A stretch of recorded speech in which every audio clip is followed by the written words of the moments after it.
সবাই দুই পরিবার একসাথে বসেছে, অর্থাৎ ছেলের বাপ চাচা নানা দাদা, মেয়ের বাপ চাচা নানা দাদা, সবাই একসাথে বসে ছেলের উপরে একটা মোহর আর একটা কাবিনের ভার চাপায় দিচ্ছে। কি আছে কিনা? কথা বলতে হবে, আছে কিনা? আচ্ছা, আপনাদের কাছে একটা প্রশ্ন করি, বলেন তো, মোহর আর কাবিন এক না আলাদা? হ্যাঁ, এক না আলাদা? আলাদা না এক? আলাদা। আচ্ছা, মোহরটা কি? বিবাহটা কি? আগে বলি, বিবাহটা কি বলেছিলাম বলেন তো? ইবাদত। ইবাদত না? বিবাহটা ইবাদত। এই ইবাদতের মধ্যে মোহরটা কি? সুন্নাহ। তাহলে কাবিনটা কি? বুঝেন নাই মনে হয়। আমার কথা কি বুঝতে পারতেছেন আপনার? ভালো করে বুঝবেন, ব্রেন দিয়ে বুঝবেন। আচ্ছা, আপনার দাদার যখন বিয়ে হয়েছিল, মুরব্বীরা যারা আছেন, আচ্ছা আপনার বিয়ের সময় এই কাবিন জিনিসটা কি ছিল তৎকালীন সময়ে?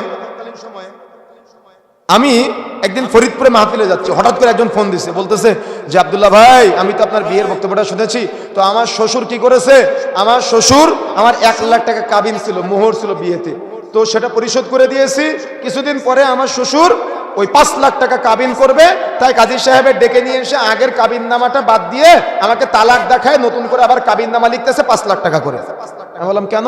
তো বলতেছে যদি কখনো তার মেয়েকে তালাক না দিতে পারি এই জন্য। আচ্ছা, তাহলে এটা কি বাস্তবতা না? তার মতো ভুক্তভোগী সমাজের বহু মানুষ না?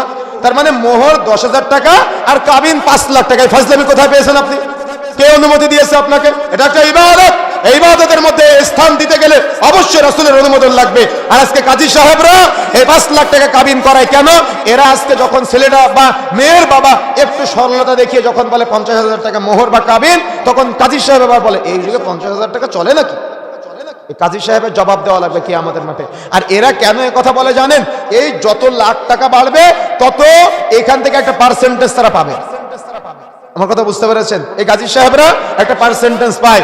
এই জন্য মনে রাখার চেষ্টা করতে হবে, মোহর আর কাবিন কখনো এক না। যদি মোহর আর কাবিনকে আপনি এক মনে না করেন, তাহলে মোহর বৈধ, মোহর সুন্নাহ, কাবিন অবৈধ, কাবিন হারাম। আর যদি মোহর আর কাবিনকে এক মনে করেন, তাহলে মোহর আর কাবিন দুটাই জায়েজ, দুটাই সুন্নাহ। কিভাবে সুন্নাহ হবে?